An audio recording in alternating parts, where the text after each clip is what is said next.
Ladies and gentlemen, it's Friday. It looks like we made it. I am so excited that everybody's here. I got a great show for everybody today. I hope the birds are singing.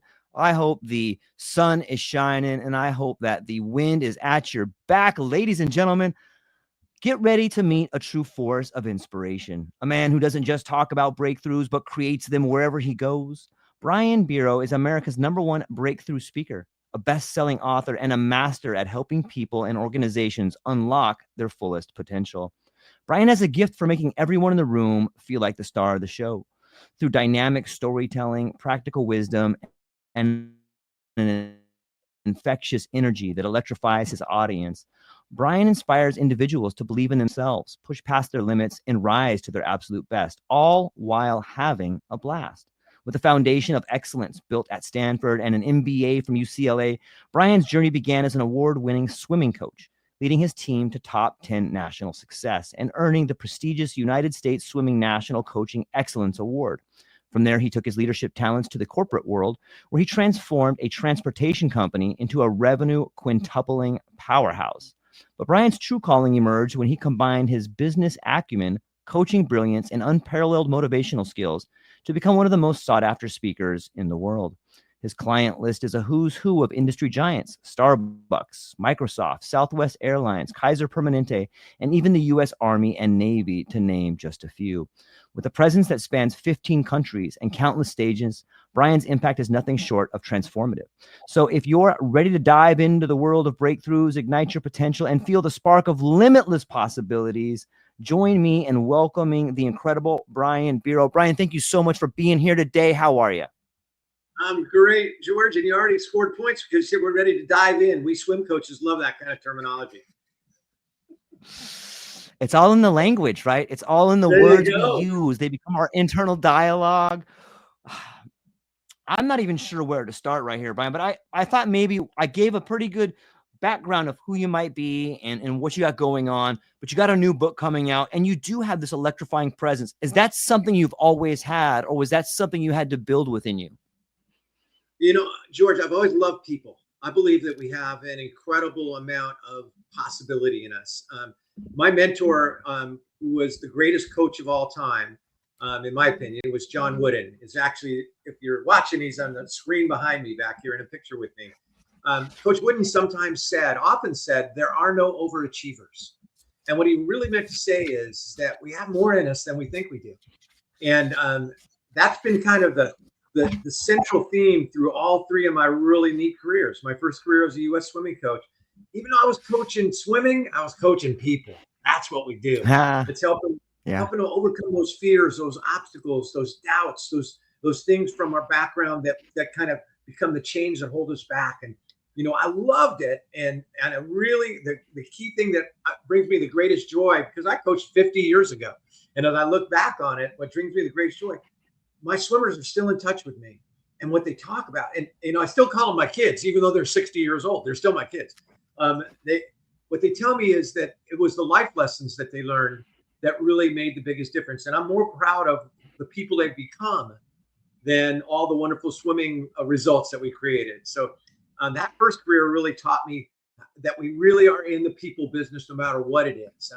The second career I started because unlike probably most people who go in the corporate world, I'm probably the only guy, you know, George, who went to get an MBA to get a life instead of a job. The only reason I left coaching was I had no life. I had no balance at all. All I knew myself was as a coach. But I wanted to know myself as a human being. I wanted to know myself. I wanted a family. I wanted to have a much richer, full life than just what I did. And I did. That's when I really got in great physical shape. I started running and did marathons when I was going to grad school. Ended up going into the transportation industry. And the funny thing is, I didn't give a hoot about transportation.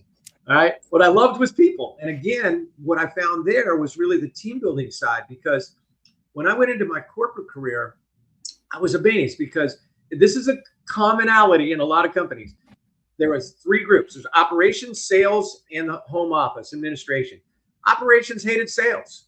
Sales hated operations. They both hated the home office just a little bit more. And to me, that just made no sense. And so my work in the corporate arena ended up turning silos into synergy. I started doing team building events in our own company because operations people don't want to do sales. And salespeople don't want to do operations, and neither one of them wants to do the home office stuff. And so we started embracing those differences instead of pushing away from each other. And that's what turned us around. It wasn't the market. It wasn't the this and the that on the outside. It was us on the inside learning to truly appreciate one another, to pat each other on the back instead of kick each other in the tush. And it was a great experience. And at the peak of this incredible turnaround, I said to my wife, honey, we're doing great. Let's quit. I want to go do this for real now. This is what I was put on earth to do. And so for 35 years now, that's been my life, is being America's breakthrough speaker and actually bringing it to other parts of the world, because I have this great faith that started way back when, that there are no overachievers, that we have more on us than we really even sometimes dream about. I love it. I love it. I have a background in the transportation industry, and I can echo the sentiments of, I'll even go as far as to say borderline hatred for the two sides on some levels. You know, it's so crazy in there to think that you're all on the same team, but you're just fighting each other at a level that stops productivity in its tracks. Like, I'm not going to do it. You do it. Yeah, it gets so crazy, but it's amazing to see. How do you get people that far apart to just stop for a minute and realize they're on the same team? You know, it comes down to probably the most important thing that I teach of all. And it's on an individual basis, but when you expand it throughout an organization, it becomes unstoppable. And it's what I call being fully present. Now, what I mean by that is when you're fully present, 100% of your mind, body, and spirit is with the people you're with where they are now. Now, how many of us have ever been with somebody where you know their body's present, but the rest of them is in another county? And here's a tough but important question to ask about that. How does it make you feel when someone you wish to be fully present with you is not fully present with you? You know, how does it make you feel when somebody you really want to connect with is much more interested in their cell phone while you're talking than they are at listening? Well, for everyone I've ever known, it makes them feel worth less, makes them feel unimportant and insignificant. And our job, no matter what role we have in our lives, whether it's parents, whether it's business leaders, whether it's sales professionals, whatever we do, our job, I believe, our job is to help the people that we lead, that we serve, that we love, that we care about, to know they're important, to know they're significant. Because when people feel important, they rise to, oh yeah. And people feel unimportant, they fall to, oh no. And so in a very practical application of this, and it's a funny story as I look back on it now, but when I was a vice president in charge of sales and marketing in this transportation company, my office was right next door to the COO, who was in charge of operations. Well, we never were in the same room together, even though there's a little 3-inch wall between us, unless we had to be in a meeting together. And then he'd sit on one side, I'd sit on the other side. And then one day I started really getting into the things that led to the team building events. And that's when I really started to understand that the greatest gift we ever give to another person is to be fully present. We never talked about anything except our sides of our business. So one day I walked around the corner into his office with no agenda, not talking about, the next shipment's out. And I just sat down in a chair, and for an hour, we actually talked about life. I started noticing stuff. I noticed I was running marathons at the time. He was a long distance bike rider. We had that commonality of knowing what it feels like to train for something that's pretty tough. I saw the pictures of his kids and his family. I never saw them before. They were next door. So we just talked about about who we were and what was important. And when we emerged from that little talk, I realized something, that if you really pay attention to the people on your team, it's almost always the case. He wanted things to be good for the people in the company as much as I did. We were just looking at it from different sides that were important, different sides to see from, because together they could be unstoppable. After that 1 hour of sitting together, we never ever had a sales meeting without operations present. We never had an operations meeting without sales being present. And we started kicking tail. We started doing so well. We started getting creative. And it was fascinating because it was a time when our marketplace, we were the biggest company in terms of transportation to and from Alaska. And at that time, the industry was way down because, interestingly, the price of oil was too low. And so there's no construction going on. And we thought, oh, we're in trouble. That's our market. Well, guess what? There's a lot of markets that we could probably do well in if we just start to think more creatively. And that's what happened. We had the most fun.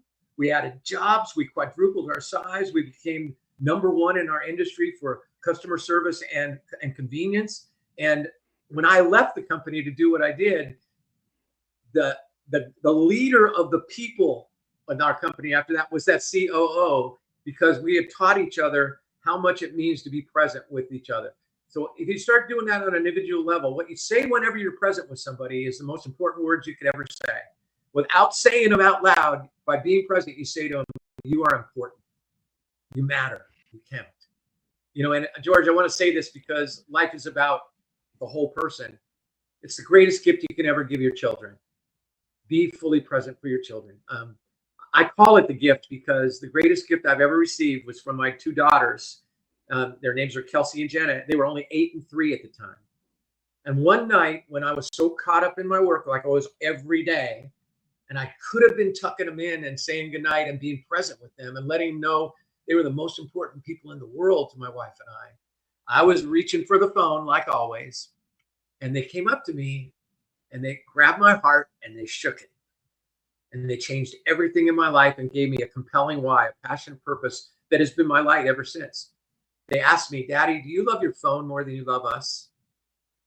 Oh, I felt the blade go in deep. Emerson said, what you do screams so loudly, I can't hear a word you're saying.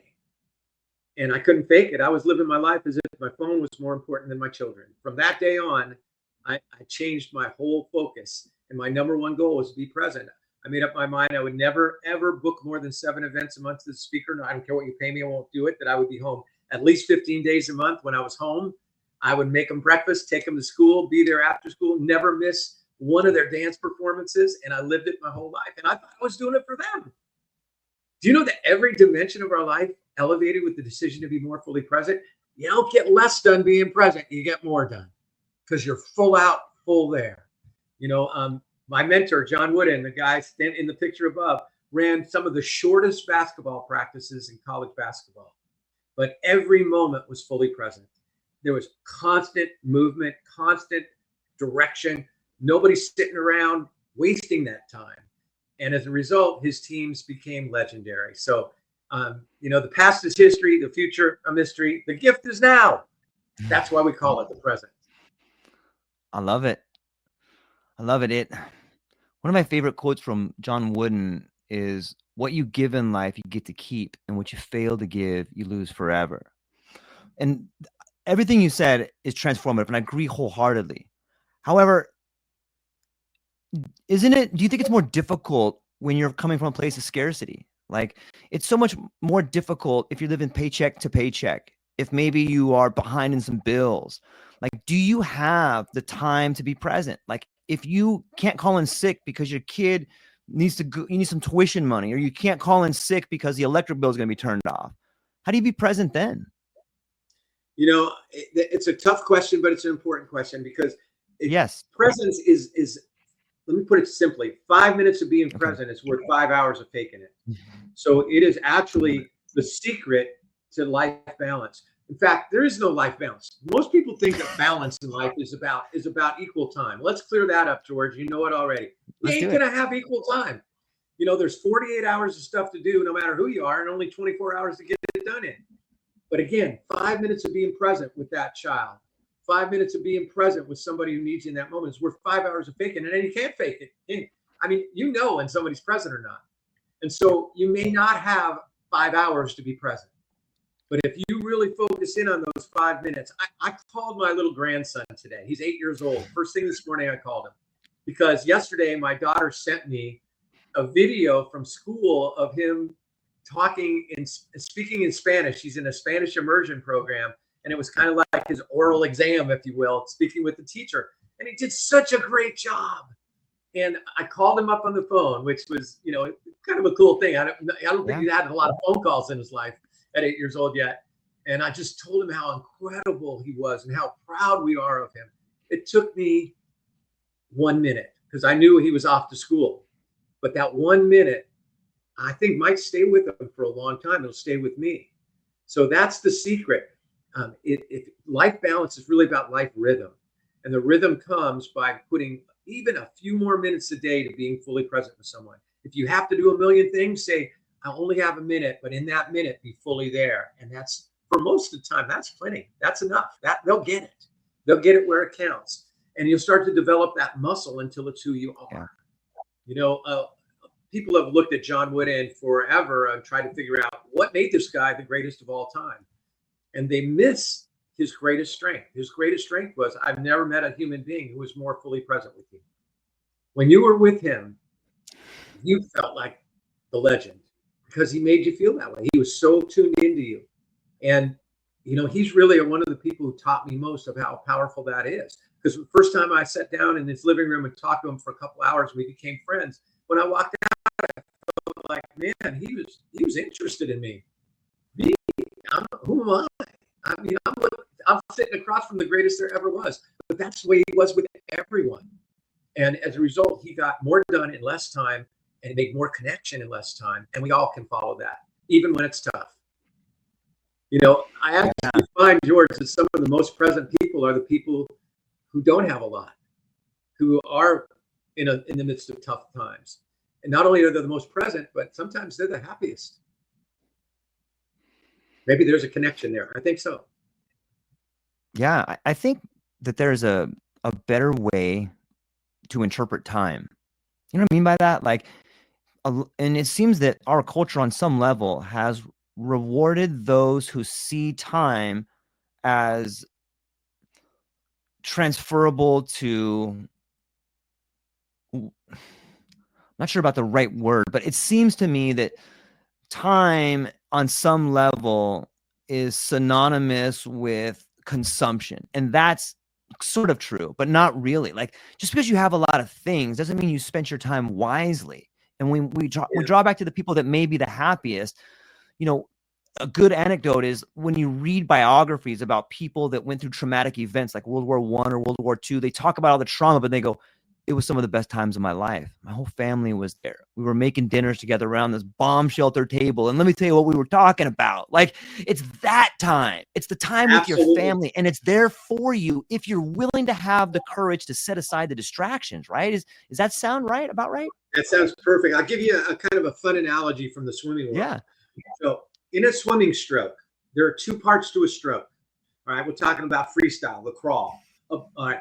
Underwater, when you catch the water in front of you and you pull it underwater behind you, that part of the stroke is called resistance because you're having to resist the pressure of the water. You're moving the weight of the water behind you. All right. Above water, once you've released the water behind you at the end of your arm, at the end of the underwater arm pull, from the time you lift your elbow above water to catch the water in front of you, you know what that's called, George? No. It's called the recovery. All right. Now, to me, the go, the consumption, the make it happen, the do things, you make it, get it done, that's resistance. That's where we're hustling, bustling, getting it done, shining, all that stuff. But here's the simple truth. You can be the greatest there ever was on resistance underwater, but if you don't have an equally effective recovery, where the goal of recovery is to let it go, is to completely relax. If you don't get as good at doing that as you are underwater, you're going to wear out. You're going to burn out. You're going to run out. All right. And so if you look at a great athlete, you know, I always been thinking like Michael Jordan. Here's Michael Jordan, flying through the air. You ever notice his tongue? It looks like a dog's tongue. It's like hanging out, and it's so loose because all that he's using is what's necessary. All right. And he's got a great recovery. To me, the times that we're present with ourselves, so that be in a quiet time when we're out going on a walk, we're doing meditation, we're praying, we're listening to music, that part is being present with ourselves. But the recovery time in our relationships is when we're present with each other. And if you don't do that, all that underwater resistance ain't going to pay off in the end. It's going to wear you out. You'll get to the end of your life and say, why didn't I? That's what we got to change. We got to do it now. The most important words I've ever written, and most people think this is just about in your personal life, but I think it's in your private life and your professional life too. The most important words I think I've ever written say this. Say, the love we fail to share is the only pain we live with. And if we don't get that right, if we don't seize this woo, which is the window of opportunity, which is now, the love you fail to share could become the only pain you leave with. And that's too late.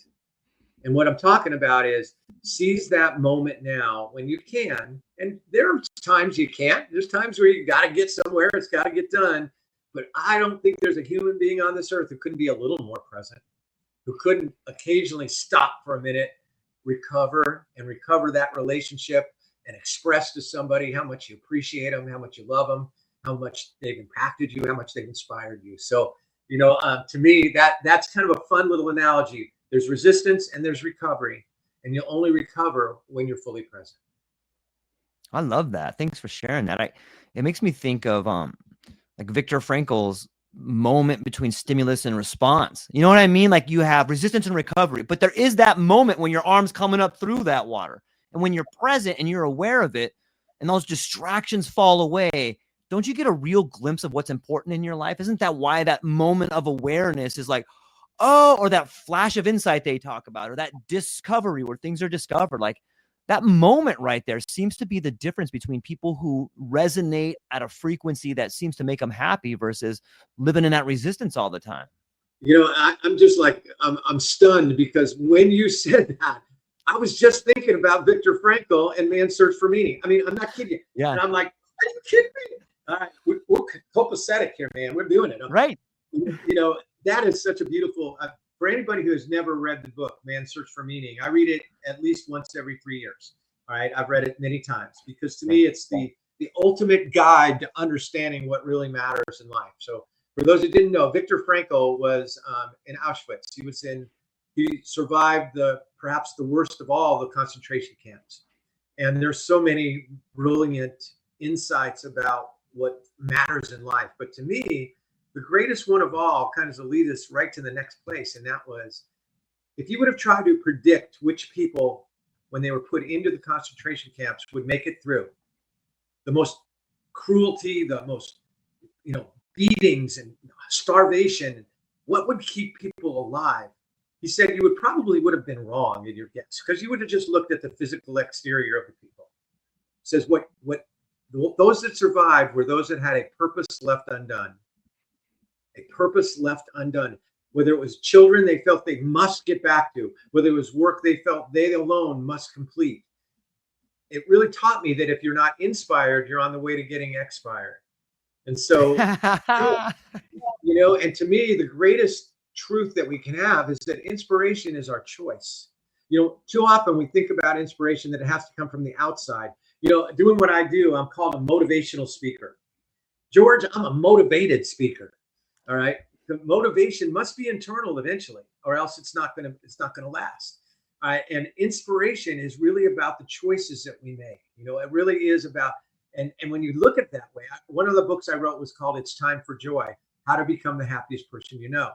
And the whole purpose of that book was to let people know, see, we think joy happens to us. We hope it comes, but we can create joy in our life by the way that we choose to focus on controlling our controllables. That's the starting place.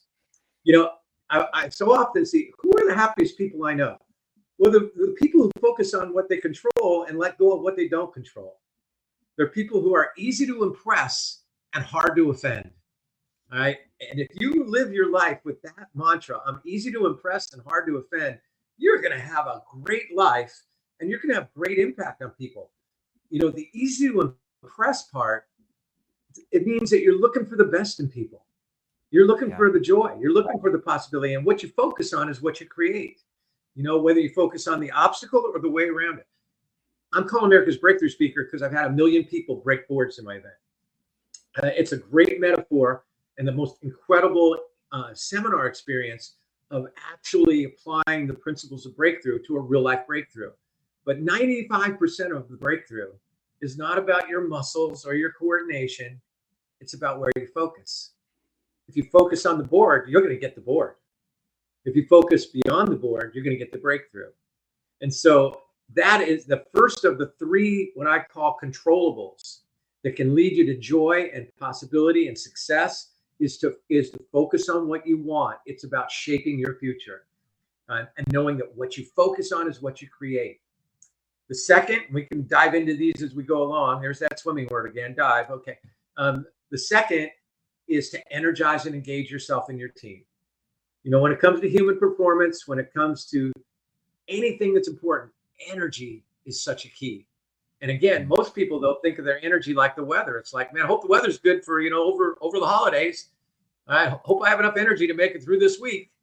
But our energy is a matter of choice and of very specific things we can do to elevate our energy by choice instead of chance. And the third controllable is to build people, build teams, and build relationships. I don't care what industry you're in the same business. It's a people business. It's how you grow and help others grow that will ultimately determine how far you can go. So I think that, when you get down to it, happiness is a choice. Joy is a choice. Energy is a choice. And then you get specific about how do you cultivate those choices. Those are three brilliant points, and I'm going to dive into them. But before we continue diving in with our metaphors, I got a few questions stacking up. So let's come to the panel here. I got this is coming from Clark in Arkansas. He says, you've helped countless people shatter their limits, but what's the one limit yet to overcome in yourself? What does that unresolved struggle say about the nature of human potential? Well, first of all, from Arkansas, you already know my favorite word, and that word is the word woo, W-O-O. Really fun to say, woo. Out in Arkansas, they say woo suey. All right, go Bulls Razorbacks. So, but my way of woo says window of opportunity. The woo is the window of opportunity, which is every precious moment. And what I mean by that is you never know if the next person you'll meet today may become your lifelong friend. I have a feeling George Monty is going to be my lifelong friend. Right? Anybody who's thinking the same guy at the same time. So you never know if the next time you talk to your daughter or your son, there's something you say in that conversation may be so on target for what they just couldn't see with their own eyes, but you saw it and you said it. And because you said it, their life got better. So really breakthroughs come when you seize the woo. So about me personally, what is the biggest window of opportunity I haven't made it through yet? I think that it really comes down to living more and more and more of what I just said, of being easy to impress and hard to offend. For me, the easy to impress is natural for me. I've always looked for the best in people. I've always looked for the possibility rather than the limit. Maybe more in other people than myself. I can be more critical about myself. So there's a place to also break through. The other one is the tougher one. It's the one I've worked the most on in my life, but I'm nowhere near there yet. I want to keep going. And that is being difficult, and difficult to offend. Easy to impress and hard to offend. And here's why. Most of the time, it's not personal. If somebody's seemingly angry or whatever, it could be a miscommunication. They could have just found out a dear friend has cancer. They could have found out, all right, they could just be having a bad day. It isn't about you 90% of the time. And I know that, but my breakthrough comes when I live that more, because I still can sometimes get spiked and immediately lash out instead of saying, and here's a great way. I've really tried to condition this question into myself to be more difficult to offend. When I start to feel that reaction, ask myself, what else could this mean? What else could this mean? And just asking the question softens that defensive reaction. So me personally, my goal in life is to be fully present in every precious woo. Am I there yet? Nope. Will I ever get there? Probably not all the way, but I just want to keep moving in the right direction. So what a wonderful question out there. Woo! Yeah, thanks. This one comes from Desiree. She says, if human potential is limitless, what do you think it means when someone fails repeatedly? Well, first of all, I believe that within and thank you, Desiree. Where's Desiree from? Palm Desert. Palm Desert. Palm Desert. All right, out there. I've spoken Palm Springs for Allstate Insurance. All right. So one of the greatest principles of breakthrough came from Napoleon Hill, who wrote Think and Grow Rich. All right. It's an old book, but it's a classic. It's a masterpiece. And one of the things he said in that book is within every adversity is planted the seed of equivalent or greater benefit. Within every adversity is planted the seed of an equivalent or greater benefit. In other words, Desiree, if you think of the hardest things you've ever faced in your life, the toughest times, the biggest failures, if you look at them as failures, when you step to the other side, if you got to the other side, weren't they often the things from which you grew the most? They weren't any fun in the middle, but man, they will help you get to the other side and find something you never would have found. So to me, if human potential is limitless, I don't know whether that's true or not. I just choose to believe it. I choose to believe that we have more in us. Whether it's limitless or not doesn't matter. It's getting to our own level of potential. All right? And to me, John Wooden said this often. He says, failure is not fatal. Success is never final. So we're on a journey. All right. And so to me, the most important thing that we can do, I often say the greatest gift we're ever given is called today. Because we get a fresh start every day. Today we have a chance to be a better mom or a better dad than we've ever been. Today we have a chance to learn something we never knew before. Today we have a chance to come up with a new idea. We have a chance to be kind to someone who at that moment needs kindness more than ever. So we have that chance every day. And I see it as the road in front of us. And the metaphor is many times every day, sometimes very obviously and sometimes very subtly, we get to the same Y in that road. One side goes off this way and it says, as soon as. Now, to me, as soon as looks easy.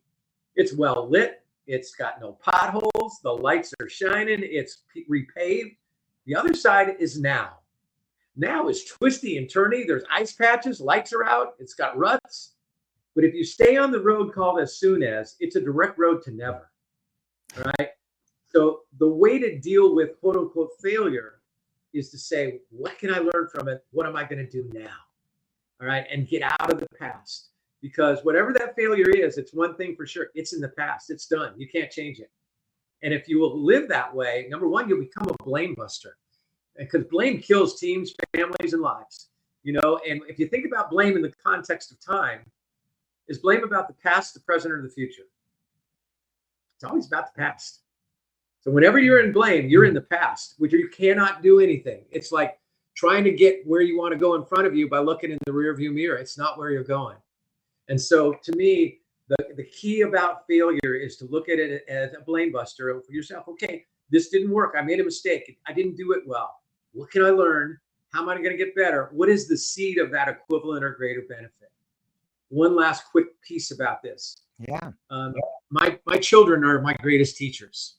And my daughter, Jenna, my youngest daughter, if she was to say what was the hardest thing that ever happened to her life, you could call it a failure if you want. When she was 23 years of age, a man that she was about to become engaged to was found dead from a drug overdose. Tore my beautiful daughter's heart up. And it was hard. And she felt like a total failure. She blamed herself. As her dad, I thought, I got to fix this, but it wasn't mine to fix. So it was an incredibly difficult thing. Today, if she was on the show with us, George, we'd have to adjust the lighting because she shines so bright. And it was hard and it was tough. But what she emerged from that horrible tragedy was with the belief that she can handle life. That will she ever completely heal that part of her that loved that man? No, it'll always be there. All right. But she's learned to love more, care more, live more, and be more from an incredibly difficult thing.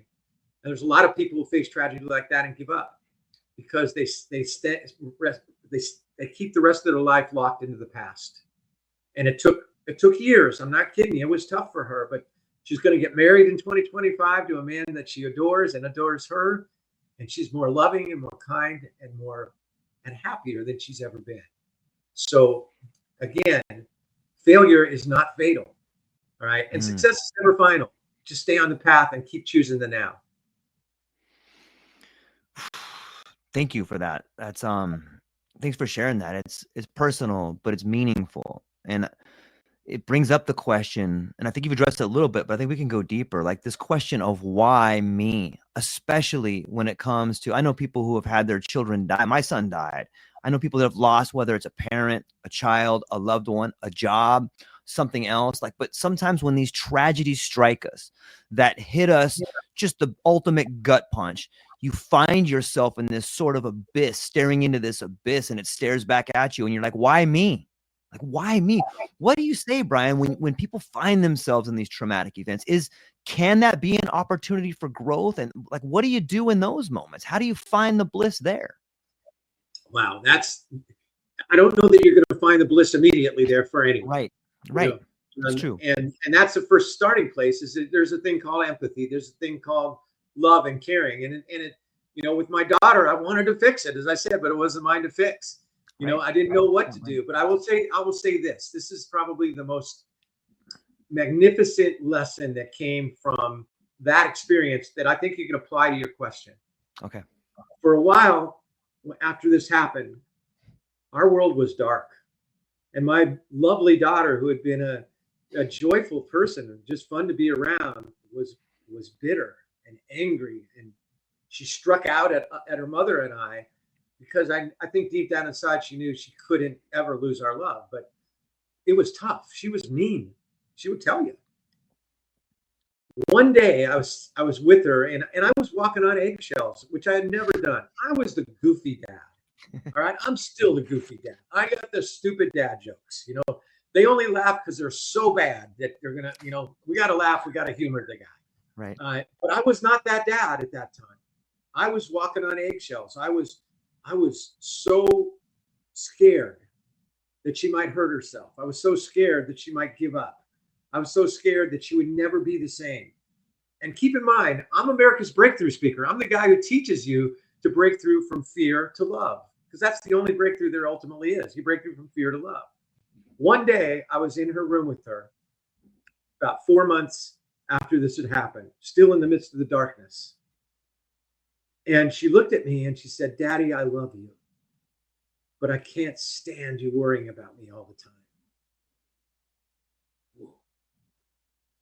And it just shook me, because that's when I realized that everything I teach, everything I believe in, that what you focus on is what you create, that we have a choice about our energy, that we can build people and build teams and build relationships by being present. I was living none of those. I was living the exact opposite. I was focusing on the board instead of the breakthrough.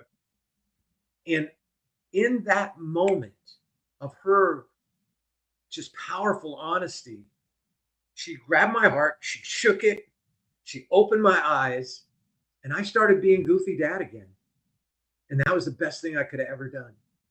And I'm not kidding you, George. Immediately, our relationship began to get better. I mean, it wasn't like night and day. It was subtle and little inch by inch, but inch by inch, anything's a cinch. And it started going in the right direction instead of being held underwater where we were just waiting to drown. Suddenly we poked our head above water and realized there's still air out there. And that was the beginning of the path to where she's become now. So what do you do in those moments? You love people. What do you do in those moments? Is you do everything you can to focus on shaping your future, energizing yourself, and building teams and relationships.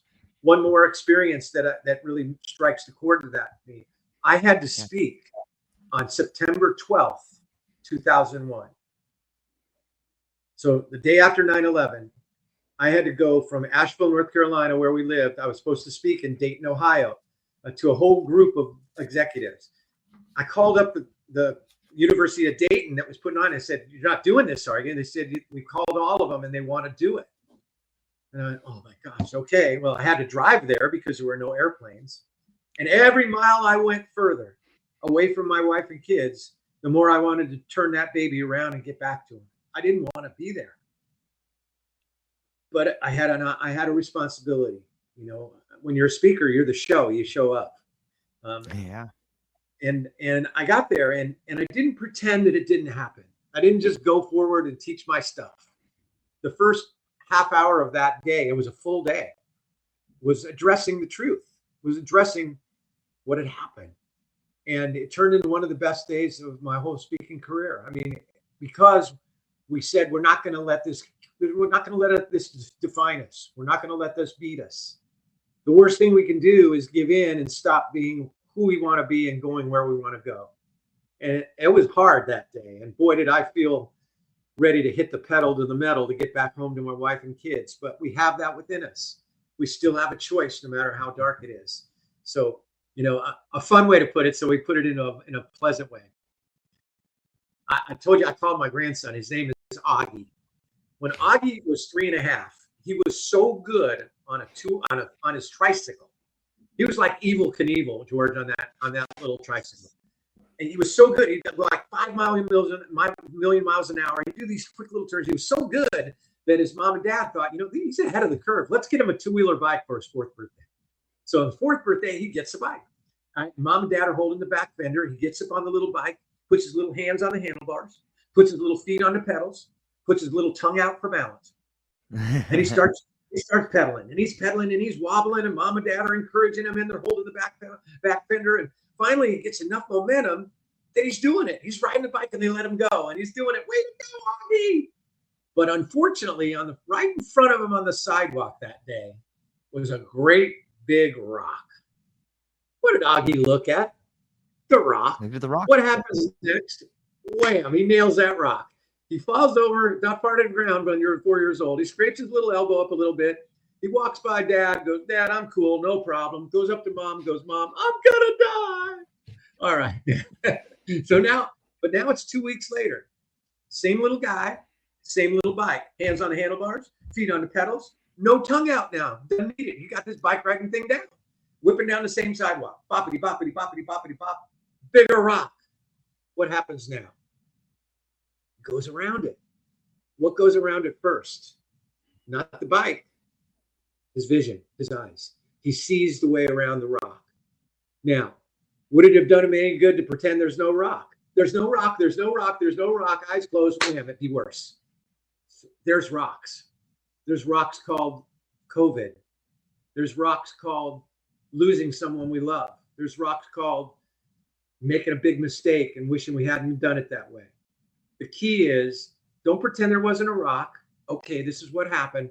And then start looking around it. Start looking for a better way. Start learning from that experience. And if we live with that principle, what it means is I don't think we'll ever be able to get beyond feeling sadness and pain. And we shouldn't. That's humanity. That's one thing that AI will never have is human emotion. But the more we focus on it up front, we work on it, then we'll narrow the time that we stay in the darkness. And we can start to move towards the light again. I love it. I love the kid on the bicycle. It speaks volumes because we're all that kid on the bicycle. You know what I mean? Like I can't help but think about some escapades that my kid had on a bike. One time when I was teaching her how to ride a bike, we were out in front of our yard and the same thing. She's got her hands on there. I'm holding the back of the bike and I let go and she goes for, 30 yards and she comes by this fire hydrant. She just loses her balance and falls over. And she goes so upset. Brian, she picks it back up, throws it down. I can't do it, Dad. I can't do it. And starts screaming. And I walk over to her and I'm like, stop. Look where you started at. And she shifts her little head and she sees like the 30 yards that she was started at, picks her bike up and starts going again. But like, I always held that with me. Like, man, I can use this because I feel that same way so many times. And if you just stop and look where you started, sometimes it's enough. Like, okay, I am making progress. Okay, I am doing it. All this imposter syndrome or all these things that we trick ourselves about, like you're not doing it, you're not good enough. Just stop and take a moment to celebrate the success that you've had. It might be one step, it might be something small, but it's usually there if you look for it, isn't it? It truly is. That's a brilliant insight and just really a fun way to put it. I love it. That's so great. When I was going to Stanford, I volunteered at something where we taught disabled children to swim. And it was all volunteer program. And we had kids with extreme disabilities. We had kids who had cerebral palsy, who were blind and deaf, had all three of those. We had severely autistic children. We had kids with Down syndrome. And what I learned from that was what you just taught us, George. The first experience where we had to have a little orientation and I'm thinking, well, I'm a swim guy, man. This is gonna be easy for me. And the woman who started this was a 65-year-old woman at the time who had just hustled to make this whole program possible. Got the pool built, has to be a special pool, has to be very warm. And she got it all done. She was feisty. Her name was Betty Wright. And she to teach us. So we got about 20 college kids who are going to volunteer for this program. We're sitting on the pool deck. She takes this young man who's probably 13 or 14. His name was Colin. I'll never forget him. He's in a wheelchair. He's got severe cerebral palsy, so he's very spastic in his movements. He is blind. He is deaf. She rolls him to the edge of the pool in this wheelchair, and she dumps him in the pool. And I, as a swimming guy, I'm like, wait a minute, what are you doing? Yeah. Right? And then it gets worse because I hear this incredible noise as he's in the water. Like I'm thinking he's drowning. What are you doing? And she was so tough. She had white hair then. She looks at me and goes, you sit down here, man. Okay. Well, after a minute, I realized what the sound was. He was doing backward somersaults. And every time his head came above water, he was laughing. This blind boy went to the bottom of this pool, which was about 12 feet deep. He knew every inch of the pool. And when he came up, I've never seen, to this day, I've never seen anybody happier than than Colin was when he was in the water. And what Betty said was, Colin's been coming here since he was 2 years old. When he was 2 years old, he wasn't who you see in the water today. And it hit me that we can all learn. It may take a long time.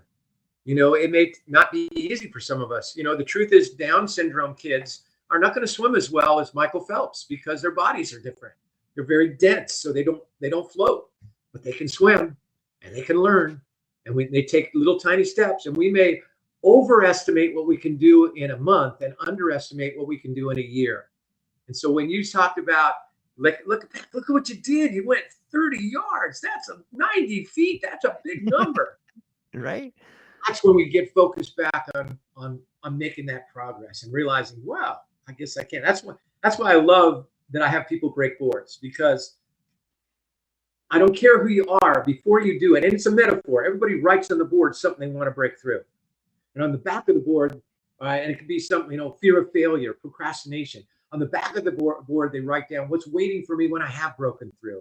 What am I going to do, be, feel, create, have in my life? But I don't care who you are, George. When you stand in front of that board, you don't know if you can do it. And you may be 1% thinking I can't do it, and you may be 99% sure you can't do it. But I don't care who you are. You don't know you can do it till you do it. And when you do that, when you step forward, what it leaves you with is what we want people to feel in their lives. Maybe I can, instead of maybe I can, or I never will. Maybe I broke that board and I wasn't sure I could do that. Maybe I could learn that language. Maybe I could heal that relationship. Maybe I could lose that weight. Maybe I could start that business. And as soon as you shift that way, just like your little girl getting back on that bike, suddenly she goes, maybe I can, instead of, oh, I'll never do it. As soon as we do that, we're moving again. And that's a great place to be. That's where momentum comes from. I love that idea. Can it ever be a burden though? Like I fly way too close to the sun, man. Like I can do anything, even though I can't. You know what I mean? Like I believe it to a point that's almost a fault sometimes. And it's had problems in my relationship. Like I could totally do this, but then I'll lose. And sometimes as I've gotten older, I wonder, like, are unrealistic expectations maybe something that are driven into us at a young age so that we can believe to become anything we want? But maybe there are some unrealistic expectations. How do you factor in this idea of unrealistic expectations? Well, I would rather fly close to the sun, to tell you the truth. Me the too. Alternative? Me too. Would you, whether you can, Henry Ford said, whether you think you can or you think you can't, you're right. Yeah. So I would much rather, I believe in positive thinking, but realistic positive thinking, which right. means, there may be bumps in the road. That's when you get back to, there are going to be rocks. Right. But I also want you to know, everyone watching your show, that, as Coach Wooden said, there are no overachievers. When I was a U.S. swimming coach, we had expectations that were created by time standards. In other words, to qualify for the national championships, you had to hit a certain time. And if you were 1/100th of a second slower, that's less than your fingernail, you missed it. You had to hit it or be under it. So we had some of these that were actually, you could say, imposed or created for us. because our dream was to make it to the junior nationals or the nationals. To do that, you have to go 53.49 in a 100-meter freestyle. Well, I want to tell you this, George. I had at least 100 different kids over my career who hit the number exactly. They made their time standard exactly to the 100th of a second. What you focus on is what you create. What it made me think of, what if the time standard was a second faster? I bet they'd have hit it then. So what I'm saying is there will be bumps, and there'll be times when you feel like, man, I wish I could have done better, or I wish I'd have done it differently. But then use that again. Remember, within every adversity is planted the seed of an equivalent or greater benefit, and get back to going for the sun, baby. Go for it. It's still there, right? And focus, affirm that you are already there. That's one of the most powerful ways to do it. Don't set goals and say, I'm going to get there. Say, I'm already there. That's vital. You got to see it as if it's real. And then breathe emotion into those affirmations. Emotion says what it feels like, how excited it feels. You feel how much joy it brings, and that fill your affirmations with positive emotion. And most of all, the greatest human emotion, the one that really can really make the biggest difference, is gratitude. There was a book called Power versus Force. And it's a book about a guy who measured the vibration of emotions. He spent 25 years doing this, that we have different frequencies. Everything has a frequency. And the emotion with the highest frequency is gratitude. So that means when you're feeling gratitude, there's no way you can feel sad. There's no way you can feel angry. Gratitude overpowers negative emotion. And so if you really live with a sense of gratitude, you're going to be, number one, you're going to be happier. Number two, you're going to have more energy in everything that you do. But it's easy to be grateful for the good stuff. Where you got to learn to be grateful is for the tough stuff. When I think of the holiday of Thanksgiving, we've all been conditioned to be thankful for all the good things in our lives, and we should embrace them, cheer them, celebrate them. But I want to be grateful for that time with my daughter that was hard. I want to be grateful for the times I wish I would have been better. I want to be grateful for the things that were my greatest lessons that often have come from have been the hardest lessons. And that expansion of gratitude, not to just the stuff that makes you happy right away, but the stuff you have to learn from, is a sure way to keep going towards the sun. Keep flying toward the sun, George. Don't let anybody stop you. Yeah, I can't. It's an obsession of mine. Like I can't help it. And it shows. I'm going. Yeah, it shows. It has you can see it on your face. One of the people that I've most admired in my life was a man named Dr. Norman Cousins. And nobody's heard of him before. Norman Cousins wrote a book that was called Anatomy of an Illness.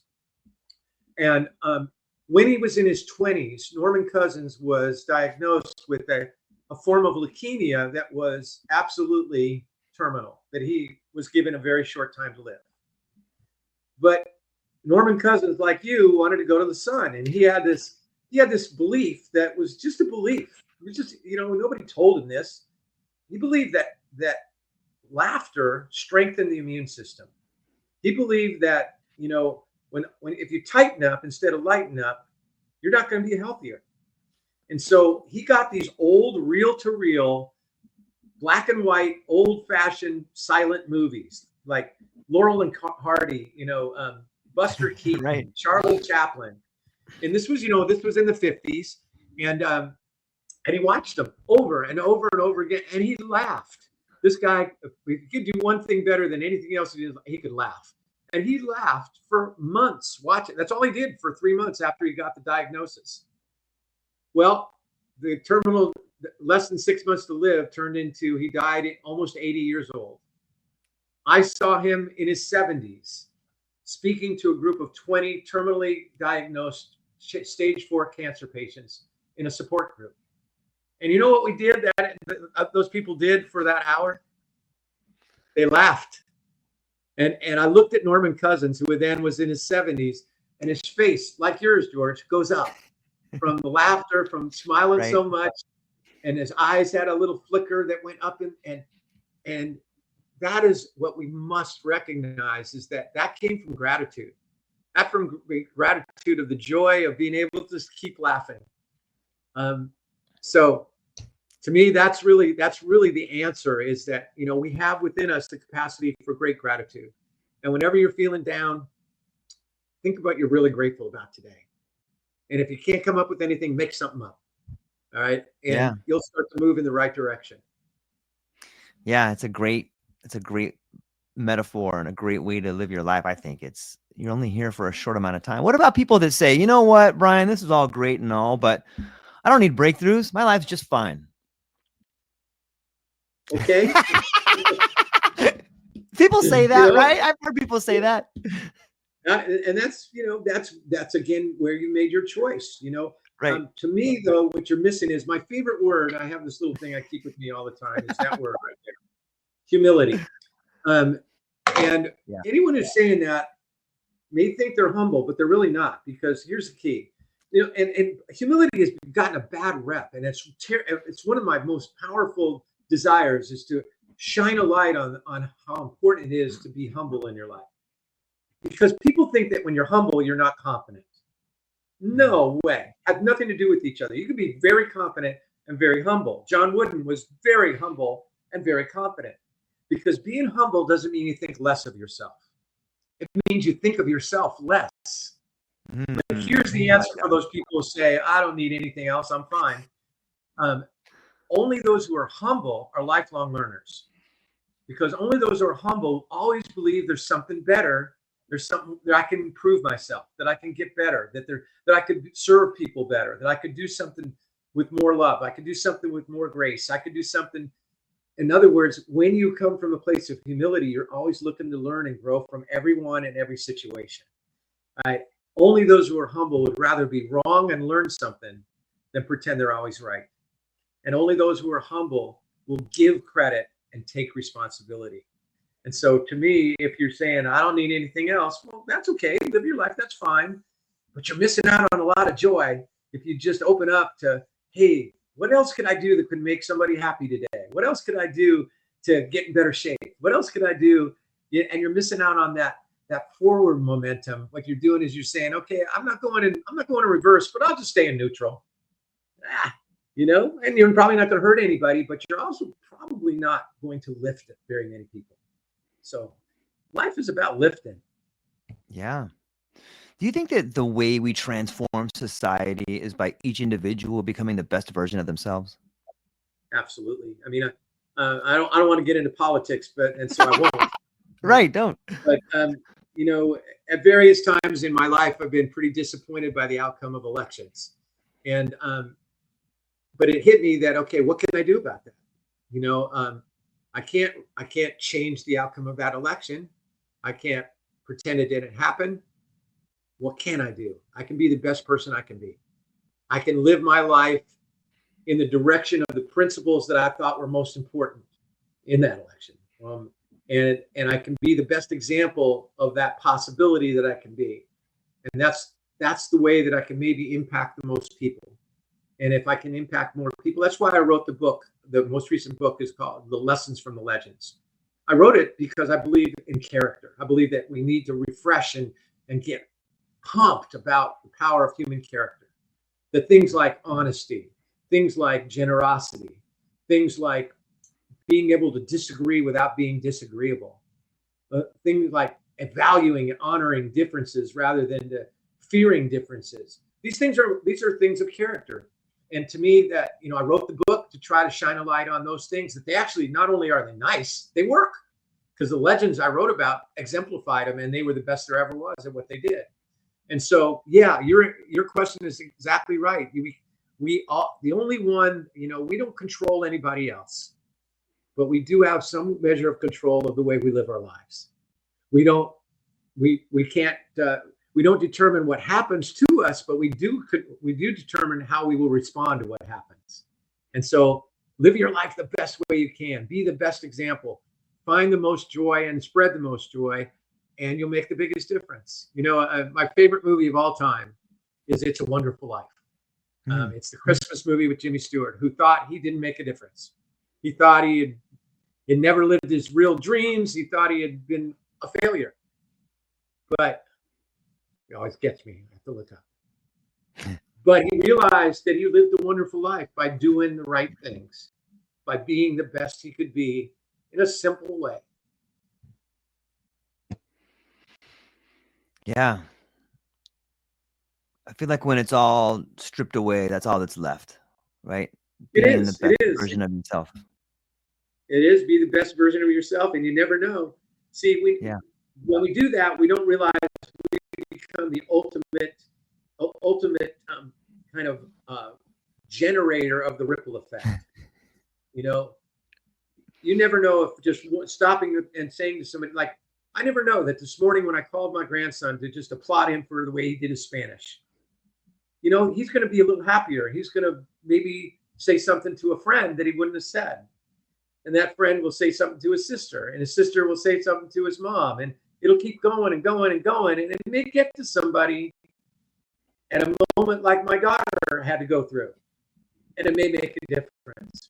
So we never know the expanse, how far that ripple effect will go. And we don't need to. We just need to start that ripple effect. But know that eventually it'll turn into a wave. And that's what we do by living our lives the best way we know how, to be the best people we can be. Yeah. I'm often conflicted about which one's better, the written word or the spoken word. And I'm curious on your opinion. Like you go and you speak to all these people, and you've helped transform lots of people with a frequency, with incredible stories.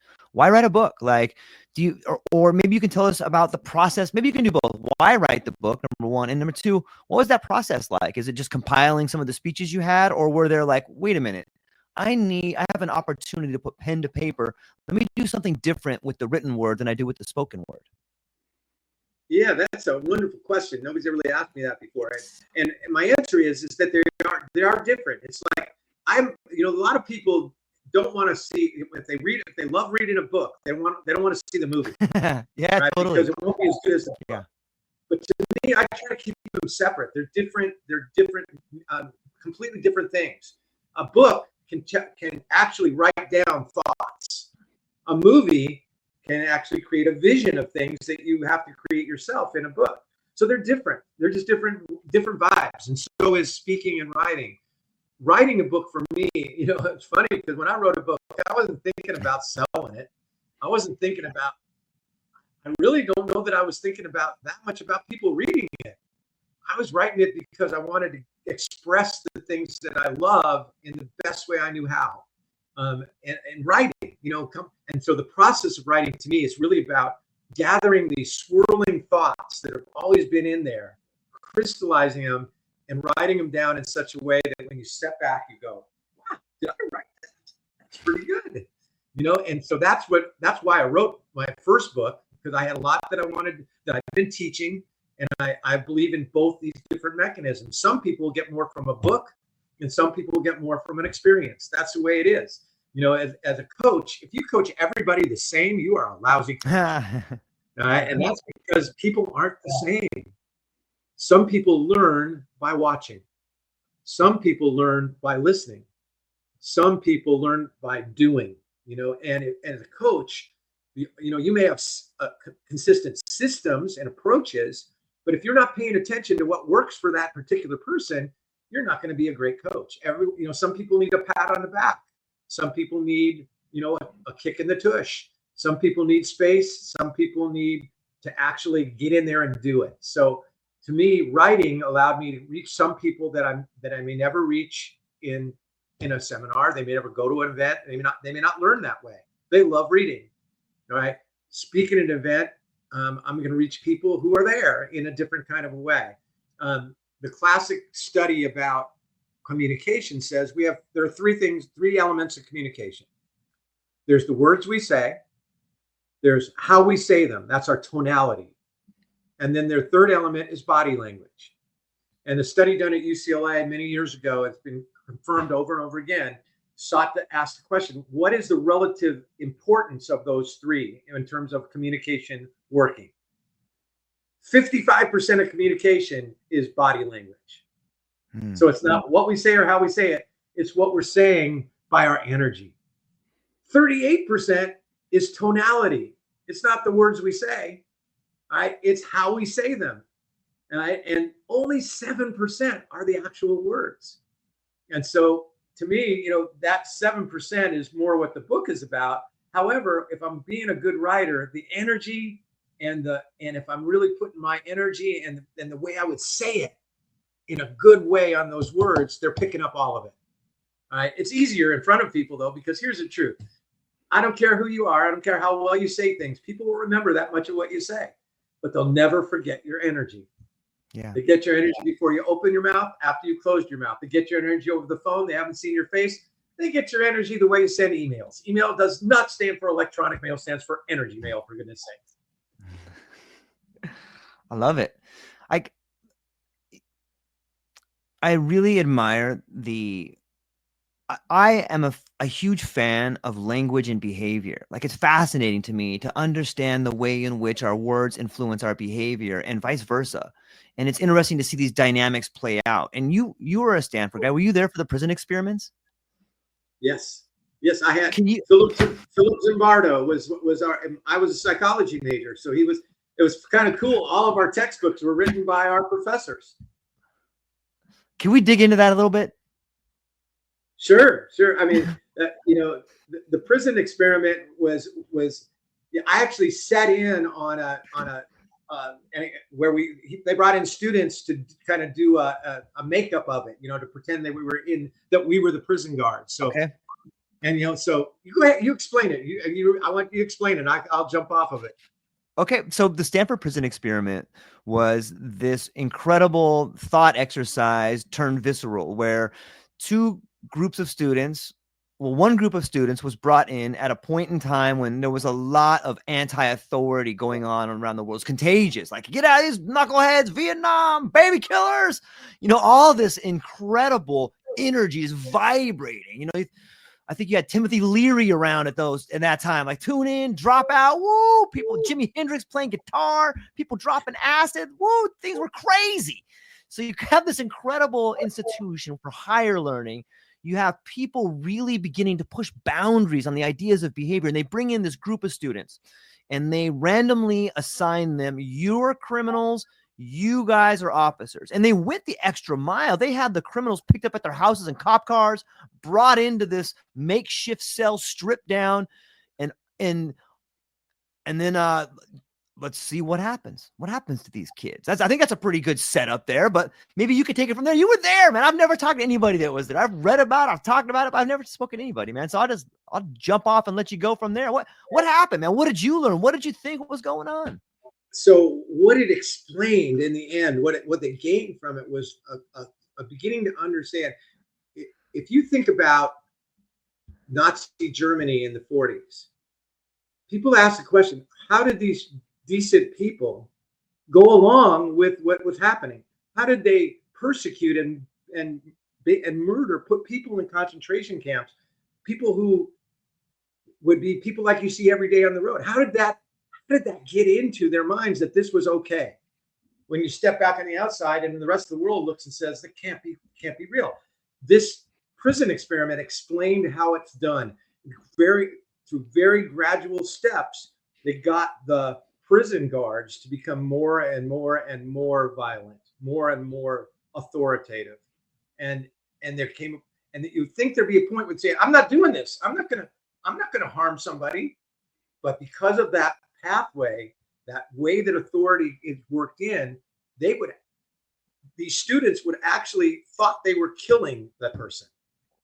That's how bad it was. That's how powerful we can be led when we don't open our eyes to what's going on. So that was, it really helped us understand some of the most dastardly things. How did we get from this point to this point? Well, we didn't jump all the way to concentration camps. We did it in little steps in exactly the way they set up that experiment. It's incredible. It is incredible. And I think it speaks volumes of our relationship to authority on some level. Like, as long as we under the pretense that I'm just doing my job. I'm just doing my job, man. I'm trying to feed my kids, man.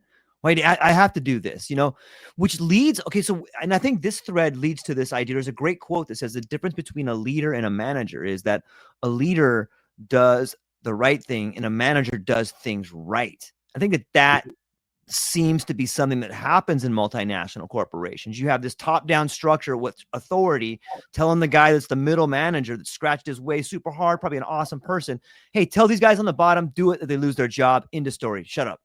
Like, that is toxic. That is what leads to workplace violence. That is what leads to that. But the people at the top seem to be cleared of that because they have this middle management on some level. Like, how do you, like, how do we get past that? That seems to be something that happens not only in companies, but in countries. Yeah. And I think, it's interesting, is part of it is almost like folklore, if you will. And what I mean by that is that it's because we've created this belief that because you're the leader, you know more than I do. Yes. So to me, the work that I do, I'm called America's Breakthrough Speaker, and my foundational program is called Breakthrough Leadership. And I almost hesitate to say it because immediately people think I'm talking about the CEOs and the COOs, that leadership is about them. No, the message that I want to give is everyone's a leader. All right. How do you show up every day? That is personal leadership. How do you deal with adversity, with challenge, with success? That's leadership. Most important of all, what kind of impact do you have on the people around you? Do you lift them? Do you neutralize them? Do you knock them down? You're already a leader. All right. So the starting place is to recognize that we are already leaders. Another place to step back and gain a viewpoint of what's important is, I lived for 25 years in Asheville, North Carolina. It is a beautiful place. We loved Asheville. We never would have left Asheville. We moved a year ago. We only left because our grandchildren moved so far north that it was just too far to go to see them. Well, as you know, in the last month, Asheville has been devastated with a horrible storm and the challenge with it was they never saw it coming. I mean, Asheville is a place where you never thought it could happen. It's too far north. It's too far west. You just didn't think it could happen to Asheville. It's not like living on the coast of Florida, right? It just seemed like, how could this possibly happen? I mean, entire communities have washed away. There's nothing there, not a stick left. Every one of my friends, had faced a severe damage to their properties. But what's happening now? Everybody's a leader. More people are coming out to do good things, to step up and say, I'm not going to wait for somebody to tell me to do this. I'm going to get out there and help. I'm going to get my chainsaw out. I'm going to help rebuild some houses. I'm going to volunteer to get food out to people. I mean, it's what's happening, and we saw that if for those who were around long enough, we saw for a while after 9/11, we were one. People cared about each other. And they didn't care whether you were this side of the political aisle or that side. They didn't care if you were this religion or that religion. We just wanted to hold each other and help each other. And that only comes when we all recognize we're all leaders, and that there is that good in us. I had two friends who, when they retired from their careers, decided they would ride their bikes across America. So they started with their rear wheels in the water in Anacortes, Washington, near Seattle, and it ended with their front wheels in the water of the Atlantic in Bar Harbor, Maine. And I asked them when they were done, what was the best part of doing this? And they both said, I asked them independently because I was really interested. And they both said it renewed our faith in humanity. Said everybody cared about it. Everybody was supportive, whether they were in the city or they were in the country, whether they were Democrat or Republican or independent, everybody was just pulling for them, and everybody was generous and thoughtful and kind. That's who we are. All right. And so the only way that we can really, really break through that dichotomy, if you will, of there's leaders and there's managers or followers is recognize we're all self-leaders and to be the best self-leaders we can. That's what this whole show has been about, is making those choices to be fully present, to give credit and give credit and take responsibility, to recognize that we're our best when we'll do more for others than we'll do for ourselves, right? And to recognize that we all have the capacity to choose to elevate our energy, to be fully present, to really be world-class buddy thinkers, to do all kinds of things that lift the people around us. And we don't have to wait for permission. and if we do wait for permission, then we're saying, I'm not at the cause of my life. I have to be told what to do. I love it. I got one more, Brian. You've been really gracious with your time. I got one more follow-up question here. And it says, you inspire people to live boldly, but what do you think truly defines a life well lived when it's all said and done? What will your last thought be when your time finally comes? Man, is that an awesome question? Because I often think of this. I said, it's great to start with the end in mind. Most of us, apply that to being a parent.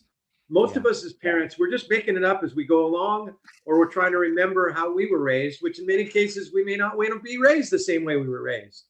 But if we have start with the end in mind, we're going to parent differently. And I'm really happy that I did that, because when my children were little, I asked myself and my wife together, and I asked, what do we want for them when we're gone? We want them to be generous, joyful, all right, kind, thoughtful, happy people. Do we want to define what they do? No. Do we care about how much money they make? No. What we care about are those things. And so that's how we parented to get to that end. It set our GPS destination. All right. And so I often think, okay, when my life is gone, when I'm said goodbye to this life, what are the 3 words I want people to remember me as? So it's kind of that same question right there. And it's kind of the words we talked about today. One is energy. I want to be remembered that I lived my life with full out energy. 2 is kindness. I want to be remembered as somebody who gave without seeking to get, who loved the joy of giving. And the last is present. Since I believe that the way we really build people and build trust is by being present, I want to be fully present. So that to me would define a great life: being kind, being full of energy, and being truly present. Those are fantastic words. And I'm super thankful. You've been really gracious with your time today, Brian. I really enjoyed the conversation. I felt like we were on the same frequency and wavelength, just kind of trading back. Thank you very much for your time and putting the book out there. Before we land the plane, though, would you be so kind as to tell people where they can find you, what you have coming up, and what you're excited about? Absolutely. And I got to come right back. You're just a joy, man. You're doing a great job. You're so much fun. And I knew we'd have fun, but when you said Viktor Frankl, at the moment I was thinking it, I'm going, is this the Twilight Zone show? No, it's the True Life podcast. Okay. So yeah, the easiest way to reach me and find out about me is to go to my website. It's just my name, brianbiro.com. There's kind of one fun thing on it. I'd love people, if you have time, because it's one of the videos on the screen is the actual main stage presentation I did as the opening speaker at the National Speakers Association this summer.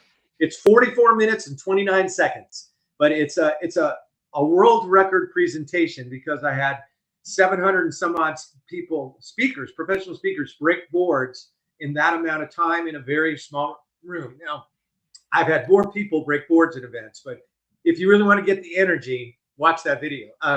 And that's the way you contact me about speaking for your organization. I've spent 34 years as a speaker to reach 1 million people. My vision is to reach 1 million more in the next 10 years. So I just turned 70. I'm going to be 80 in 10 years.